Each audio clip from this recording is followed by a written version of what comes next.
یہ تھوڑی دیر کے لیے آپ لوگ بیٹھ جائیے، یہ پیسے والے ادھر نہیں آئیں گے. میں شروع میں ہی بتا رہا ہوں، نعت خواں حضرات آئیں گے تو ان پر آپ نچھاور کرتے رہیں. کسی کے گھر میں اگر آگ لگی ہو اور اس کے اندر آپ کا بچہ بیٹھا ہوا ہے اور گھر کو آگ کی شعلوں نے لپیٹے میں لے لیا ہے، آپ گھر کے اندر داخل ہوئے، بچہ آگ کے لپیٹوں میں موجود ہے، آپ کا عزیز بچہ ہے، لیکن اسی بچے کے بغل میں آپ کے پیسوں کی، روپیوں کی ایک اٹیچی بھی رکھی ہوئی ہے، سوٹ کیس بھی ہے، وہ بھی جلنے کے قریب ہے، مال بہت زیادہ اس میں پڑا ہوا ہے اور آپ کا بچہ بھی. ذرا برابر عقل رکھنے والے سے میں پوچھنا چاہتا ہوں، اس جھلستی ہوئی آگ میں سب سے پہلے آپ کس کو بچائیں گے؟ آپ اپنے بچے کو بچائیں. عقل والا یہی سمجھتا ہے پیسہ تو پھر کما لے، لیکن جان بچانا بہت ضروری ہے، اور آپ اپنے بچے کی حفاظت کی کوشش کریں گے. اس کا مطلب یہ ہوا جب آدمی کئی مسائل میں گھر جاتا ہے، بڑی پریشانیوں میں آتا ہے، تو جو سب سے اہم مسئلہ ہے اس کو حل کرتا ہے، پہلے اس کی طرف نظر کرتا ہے. اور میں کیا کہنا چاہ رہا ہوں میرے عزیزوں، زندگی کے مسائل بے شمار ہو گئے. آج ہمارے ملک میں، ہماری تہذیب میں، ہمارے معاشرے میں، ہماری کمیونٹی میں بہت مسائل آ گئے، آگ لگی ہوئی ہے. لیکن میں یہ کہتا ہوں سب سے اہم مسئلہ جو آج ہماری زندگی میں ہے وہ عزت مصطفیٰ کی حفاظت ہے. رسول کریم صلی اللہ تعالی علیہ وسلم کی عزت کی حفاظت، یہ سب سے اہم مسئلہ ہے تمہاری زندگی کا. ناموس رسالت کی حفاظت، اس لیے کہ مصطفیٰ کریم صلی اللہ تعالی علیہ وسلم کا نام سلامت ہے تو ہم سب کی کائنات سلامت ہے. جان ہے وہ جہان کی، جان ہے تو جہان ہے. اور یہی مسئلہ تھا جس کے لیے کربلا کے میدان میں بہت بڑی قربانی دی گئی ہے.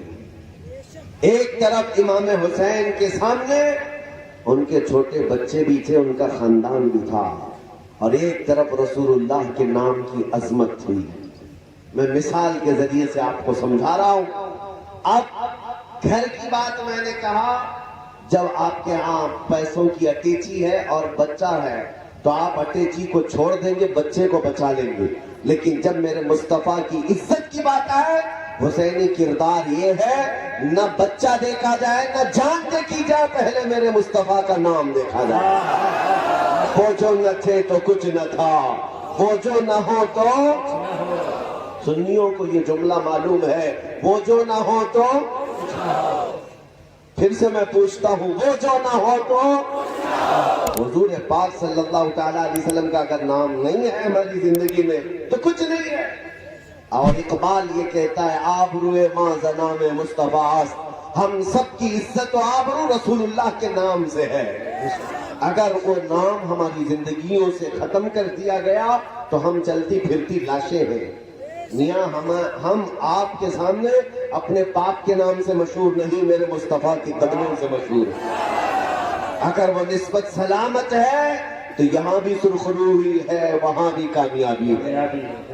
آپ کو کیا لگتا ہے آج یہ بھرا مجمع، مسلسل کئی مہینوں سے میں بغیر کسی ناغے کے لوگوں سے مخاطب ہو رہا ہوں، ہر جگہ کا سفر کرتا ہوں، لیکن میں ہمیشہ اس بات کا بھی اعلان کرتا ہوں، یہ جو لوگوں کا ہمارے لیے پلکیں بچھانا، ہم پر گلہائے عقیدت نچھاور کرنا اور ہمارے لیے استقبال کے لیے کھڑے ہو جانا، میرے عزیزوں یہ اس لیے نہیں ہے کہ سکتہ دھاری پارٹی کا کوئی نیتا آیا ہوا ہے، بلکہ ہر بچہ یہاں جانتا ہے یہ محمد عربی کا ایک غلام آیا ہوا ہے. ہماری حیثیت صرف اتنی ہے، جب تک بکے نہ تھے تو کوئی پوچھتا نہ تھا. یا رسول اللہ، تم نے خرید کر ہمیں انمول کر دیا، تم نے خرید کر ہمیں انمول کر دیا. یہ ناز یہ انداز ہمارے نہیں ہوتے، جھولی میں اگر ٹکڑے تمہارے نہیں ہوتے، جب تک کہ مدینے سے اشارے نہیں ہوتے، روشن میری قسمت کے ستارے نہیں ہوتے. اور اے لوگوں، آپ کو بھی یہ پیغام دے کر جانا چاہوں گا، بے دام ہی بک جائیے بازار نبی میں، بے دام ہی بک جائیے بازار نبی میں۔ ارے اس شان کے سودے میں خسارے نہیں ہوتے، اس شان کے سودے میں خسارے نہیں ہوتے۔ مولا امام حسین کا نام ختم ہو گیا؟ ختم ہو گیا؟ کوئی کہہ سکتا ہے کہ دنیا میں امام حسین کا نام مٹ گیا؟ نہیں میرے عزیزو، پورے ہندوستان نہیں پورے دنیا میں گھوم کر کے دیکھ لینا، یزید نام کا بچہ کہاں ہے؟ یزید نام کا بچہ کہاں ہے، یا اس کی اولاد، اس کی ضروریت کہاں ہے؟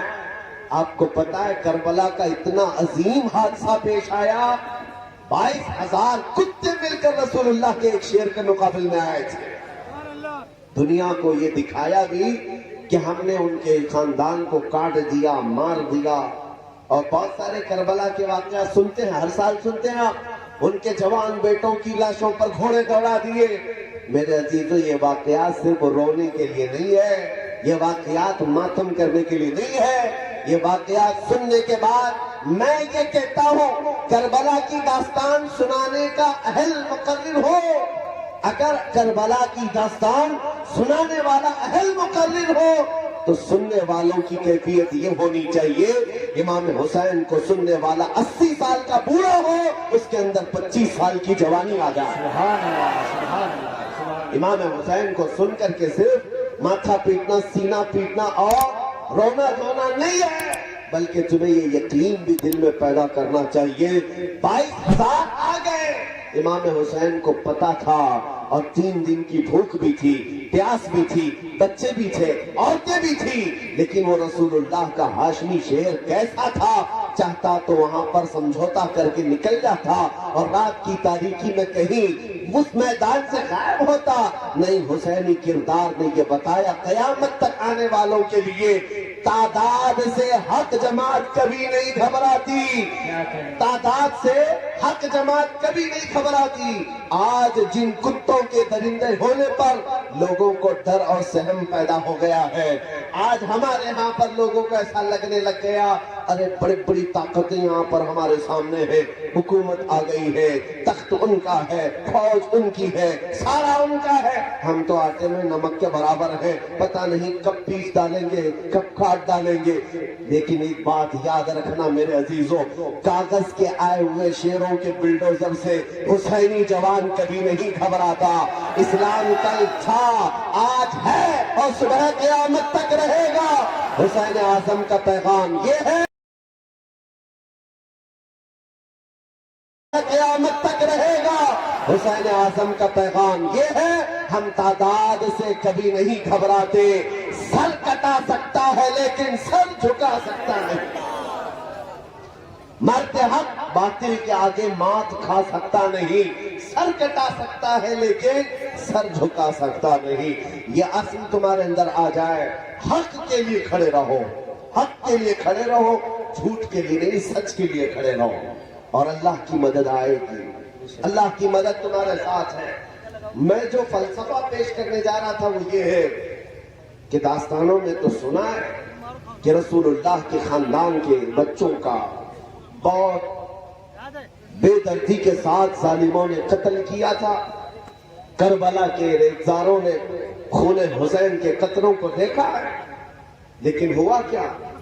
یزید کے ہاں تو خوشیاں تھی، جشن تھا، لیکن یہ جشن کتنے دن منایا گیا؟ یزید کی حکومت صرف 3 سال تک چلی۔ کتنے سال؟ 3 سال۔ جو تخت پر بیٹھا اس کے بعد اترنے تک، اس کے مرنے تک 3 سال کا عرصہ ہے۔ 3 سال کے عرصے میں جو کرنا تھا کر لیا، جو سڑنا تھا سڑ گیا اور مر بھی گیا، اور امام حسین اور ان کے جوان بچوں کو قتل بھی کیا۔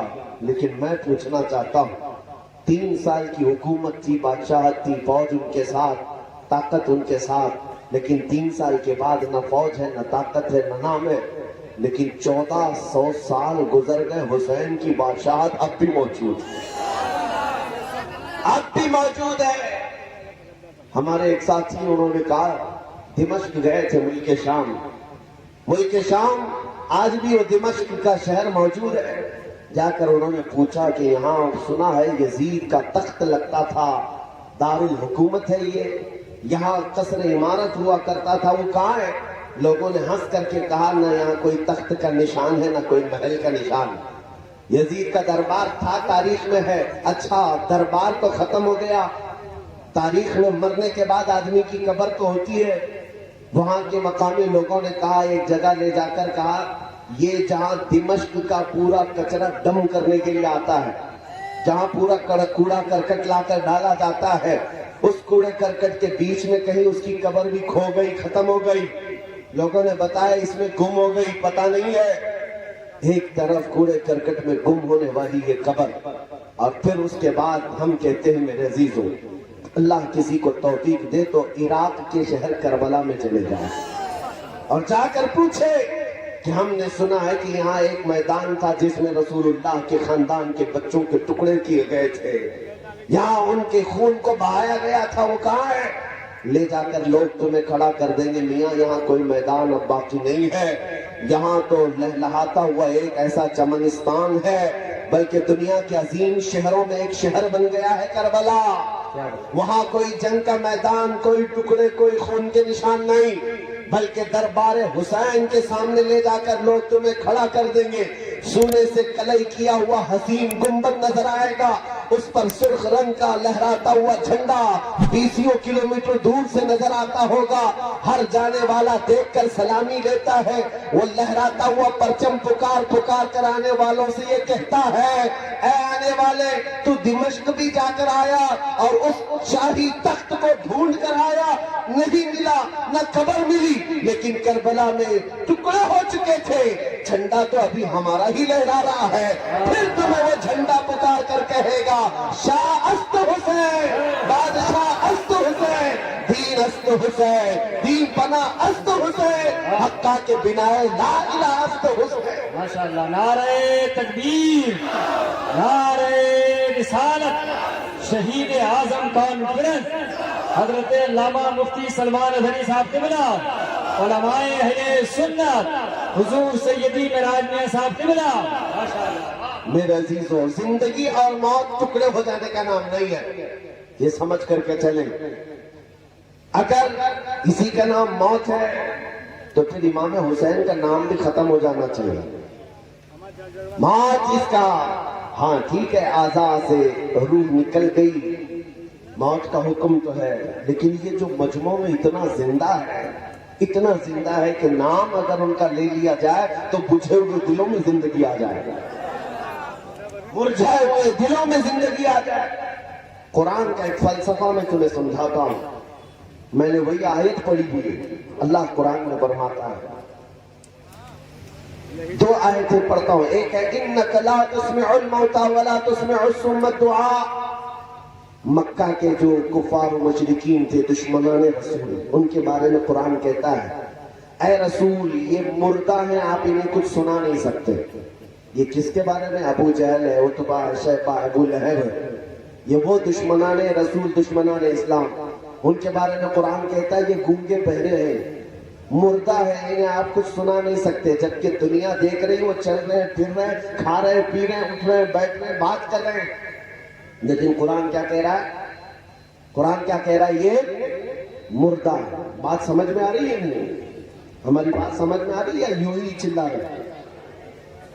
کیونکہ نئے علاقے میں آیا ہوں، کون سی زبان بولتے ہیں آپ مجھے نہیں پتا، لیکن اتنا ضرور معلوم ہے کہ عشق کی ایک ہی زبان ہوتی ہے، تو ادھر بھی وہی ہوتی ہے، ادھر بھی وہی ہوتی ہے۔ اعلیٰ حضرت کے اشعار کو دیکھو، سمجھ میں نہیں آتے لیکن پھر بھی روح جھوم جاتی ہے، کیوں؟ عشق کی بولی ہے۔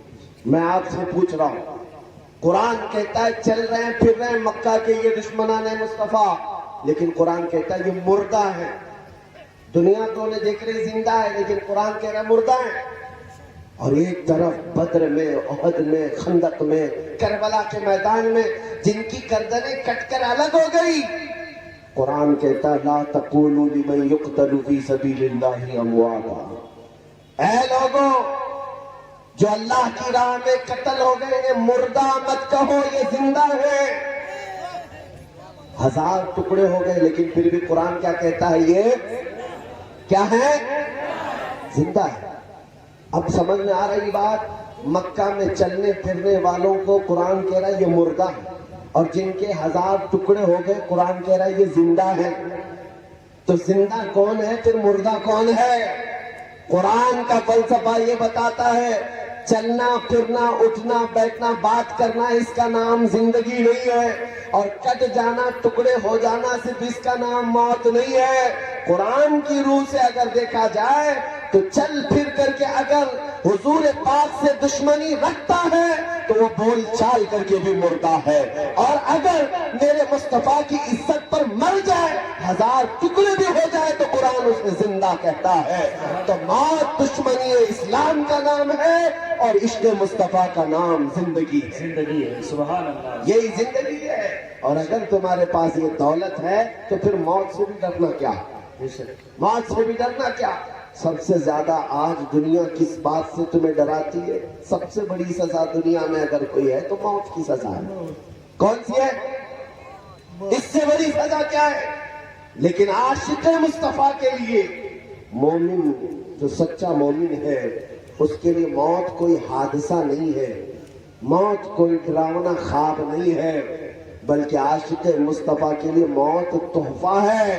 ادھر آنکھیں بند ہوں گی ادھر مصطفیٰ کی زیارت ہے. نبی کریم صلی اللہ علیہ وسلم کے دربار میں جانا ہے. اسی لیے اے سنیوں میں تمہارے دلوں سے یہ خوف نکالنا چاہتا ہوں. میں آپ سے یہ پوچھنا چاہتا ہوں ایک سوال، دل پر ہاتھ رکھ کر کے بتاؤ کیا میں جو پوچھ رہا ہوں اس پر تمہارا یقین ہے یا نہیں؟ میرا دین اسلام سچا ہے یا نہیں؟ اللہ کی کتاب قرآن سچا ہے یا نہیں؟ ہمارا نبی سچا ہے یا نہیں؟ ہمارا خدا سچا ہے یا نہیں؟